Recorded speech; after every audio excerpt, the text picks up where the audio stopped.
Ladies and gentlemen, boys and girls, children of all ages, this is Hopeful Chewbacca back at the Church of Chewbacca, and this video is going to go over the team of the week for December 16th. I'm going to run through the whole lineup, just do a quick overview of who's on the team of the week this time around, and then I'm going to point out maybe 5 to 10 cards, whether they are worth picking up or not picking up based on their overalls, what their player synergy is, and just overall, whether or not the upgrades that were done to the card are really worth picking up the Team of the Week card compared to like the base card that they do have. Before we get into going over this Team of the Week, hit that subscribe button, give this video a thumbs up, hit the notification bell so you know when I'm uploading more videos, as well as comment down below what you guys think about this Team of the Week, whether you think it's a good Team of the Week, what you think about some of the players on the team, whether or not they're worth picking up. Let's get into it. On the first line for the Team of the Week, we have at left wing, Phil Kessel. The center's Nicholas Backstrom. The right winger is Jonathan Huberdeau. On the second line, we have right winger Nazem Kadri. The center's Alexander Radulov. I don't know when he's ever played center in his life. I'm not sure why Kadri's not the center here. The left winger is Thomas Hertel. Then for your third line, you have Cam Atkinson, Joel Farabee, and Alex Touche.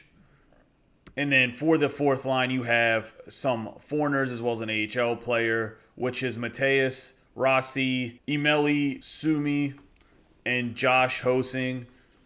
For the defense here, in the first pair, you have Roman Josi and Rasmus Ristolainen. And then in the second pair, you have Adam Fox, Ryan Pulak. Third pair, you have Vili Hanola and Keegan Lowe. For your goaltenders, you have Jonathan Quick and Victor Foss. I wouldn't say that picking up either one of these goalies is worth it. They only have one team synergies, and even though Jonathan Quick normally plays really well in this game, I don't think his attributes are really that great, as you can take a quick peek of them right here. Honestly, I don't think this Team of the Week is that great compared to the last Team of the Week we had, but we're going to go over a few forwards here, go over a couple defensemen, let you guys know whether they're worth picking up or not. First guy we're going to go over is Phil Kessel. Phil the Thrill, or Hot Dog Phil as some people like to call him. It's his 87 overall Team of the Week card. His base card is an 83 overall, so it's a +4 jump, which is pretty significant since Phil Kessel is one of the better base cards. But the reason he's one of the better base cards is because he has Speedster. This time around he has Light the Lamp for only 1 point. Not a great player synergy. He has 89 acceleration, 89 agility, 89 speed, which you expect, 86 endurance with 84 balance. Amazing shot at 91 shot accuracy, 92 shot power, 93 wrist shot accuracy, 91 wrist shot power. Then you're looking at his hands. He has 92 deking, 90 offensive awareness, 93 hand-eye, 92 passing, and 92 puck control. Where it starts to go downhill on any Phil Kessel card is going to be on the defensive side. And that's where his defense is 79 body checking, 84 strength, and his checking is 81 defensive awareness, 79 shot blocking, 84 stick checking, 89 discipline. Now, I always think Phil Kessel has an amazing shot. I think the card plays really well. He's one of my favorite players in real life. I think you should avoid this Team of the Week card. I don't think he's worth the 115,000 coins that he's going for. He has a terrible player synergy. You're literally just using him to plug into your team. I'd rather you go spend that 100,000 coins on the Mark Scheifele from last week than this Phil Kessel. Just my personal opinion. They're about the same player. You can get a little bit less of a shot, but at least Scheifele can be used in more ways than just Phil Kessel on the left or right wing. Next guy we're going to go over is Nicholas Backstrom. So for Backstrom, the longtime Washington Capital, he has 1 point for wingman. This is 87 overall card. He's another guy that has an 83 base card. And honestly, this card's just not that impressive for what Nicholas Backstrom is. He does have great hands. 92 deking, 92 offensive awareness, 86 hand-eye, 94 passing, and 92 puck control. That's the highlight of the card. Doesn't have a great shot at 86 or lower for the shooting attributes. And then for his skating, he does have 87 acceleration, 87 speed, 89 agility, which isn't too bad for skating. But he has 74 face-offs. So you're essentially getting another Phil Kessel-type player. The wingman will help his acceleration, so if you throw that in there with distributor, might be okay. Just, you're going to have to play him on the wing. His stick-checking defensive awareness is a little bit better than Phil's. Once again, I don't think that this Backstrom's worth picking up. I think there's better ways to spend the coins that you're going to have to spend on this Backstrom to get him. That's just my personal opinion. He has an above-average player synergy, though. Either way, I would avoid this Backstrom as well, even though he's a relatively good card. Next up is going to be Jonathan Huberdeau. This Jonathan Huberdeau has Workhorse for 1 point as his player synergy, which is just an average player synergy. Not too great, not too bad. As you can see, it's going to give you acceleration, balance, and endurance, as well as durability. As for the card, he has 86 acceleration, 89 agility, 87 speed, 85 balance, 86 endurance. The shot is going to be 90 slap shot accuracy, 87 slap shot power, 91 wrist shot accuracy, 88 wrist shot power. The hands are going to be 89 deking, 92 offensive awareness, 89 hand-eye, 92 passing, 92 puck control. This card's looking a lot like the Nicholas Backstrom. A little bit better shot, though. Not as good at hands. But he's going to be about the same skating-wise. He's about actually the same size as Backstrom. He's also left-handed.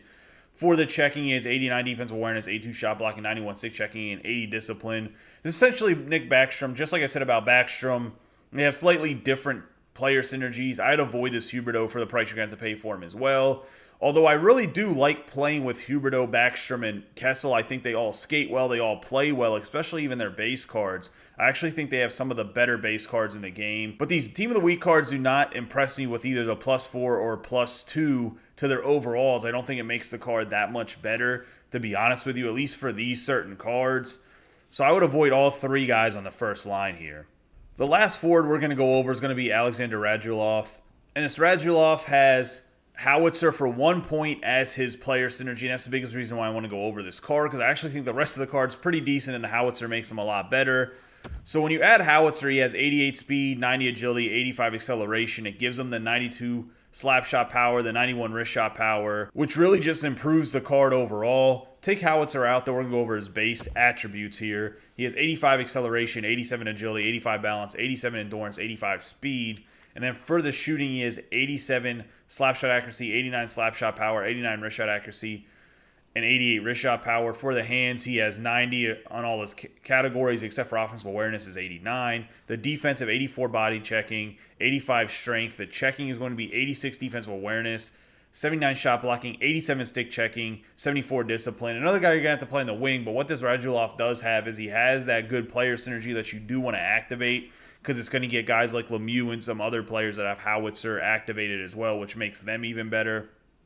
It adds to his speed, and he's not as pricey as the other guys are, to be honest with you, because he's an 86. There's a lot of guys that are like 86, 88 in the game, so it's lowering the price of all those guys, so you can get the Radulov for a good price. So I think this is a guy that might be worth looking into if you can get him at the right price point for you, that could fit into your team well to fill out Howitzer if you needed to, or just replacing a lower guy that has Howitzer. I think Radulov is the only guy out of the forwards that's really worth picking up. So we've gone over the forwards that I think are worth talking about. The other guys are all okay, but they're just kind of too low at this point in the time in the game.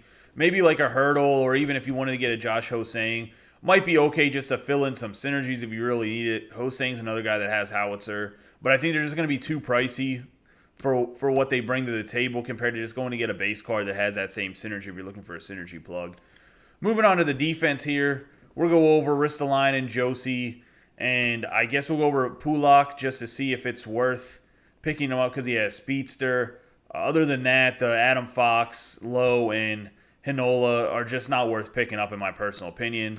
But we're going to go over the Josi and Ristolainen here first, and then we'll pop over to the Pulock. First guy up here is going to be Josi. He has shut down for his player synergy. Not a very good player synergy other than for defensemen. I honestly think you can just look at it right here. 85 speed for an 87 overall card. You're probably going to have to pay, I don't know, 100,000 coins, somewhere around there. Maybe a little bit less for Josi. We don't have a lot of left-handed defensemen in the game right now, so he might come at even a premium that he doesn't deserve. Looking at his attributes fully, though, it's 84 acceleration, 85 agility, 87 balance, 92 endurance, which is a great endurance number for a top four defenseman, if that's what you're looking to have. Even if he's on your third pair, 92 endurance is great for a defenseman. 85 speed. His shooting's 84 slap shot accuracy, 90 slap shot power, 83 wrist shot accuracy, 89 wrist shot power. His hands are 82 deking, 83 offensive awareness, 83 hand-eye, 90 passing, 89 puck control. On the defensive side, he has 85 body checking, 89 strength. And then the checking is going to be 91 defensive awareness, 89 shot blocking, 91 stick checking, 84 discipline. So he does actually have really good defensive numbers. I just don't think he's going to be worth the price. Another guy I would avoid in this team of the week. But I'm still going to go over him because I think it's important that you guys know that some of these cards are a little bit overpriced. What's really killing these team of the week cards, and I'm going to say this now, and I don't know if people will agree, at least for right now, because this is a +4 overall on his base card, right? His base card is a 93. But he's 83 speed in that. So with a +4, he's only getting +2 speed, and I think that's killing some of these cards. Like an 85 speed card at this point in time in the game, even if you bump him with distributor at 88, I don't think he's worth the value that you're going to have to pay because he has that big shiny 87 on his card. Because you can get a guy like Ray Bork that's way more polished than this Roman Josi is for about the same price, if I'm being honest with you. And he has a team and player synergy, and he has just better attributes than this Josi does. So it's just one of those things where I don't know if these cards are going to be worth the price right now. I think when they get a little bit higher, they might be worth the price because the master sets will be a lot higher, but this 87 Josi is just not too impressive. I'd stay away from him. The next up is going to be the Finnish-born Ristolainen. Ristolainen, 6'4", 218 pounds, right-handed shot. So he has a big body. That's a little bit of an advantage. And then you're looking at his synergy. He has passing playmaker, which really isn't that great. You're looking at it right here. Slap shot accuracy, passing, stick checking. The stick checking actually for him might be kind of helpful, but it's one of those synergies that I'm not going out of my way to activate if you don't already have 3 passing playmaker guys. As for his skating, he's 82 acceleration, 84 agility, 89 balance, 92 endurance, so great endurance number again.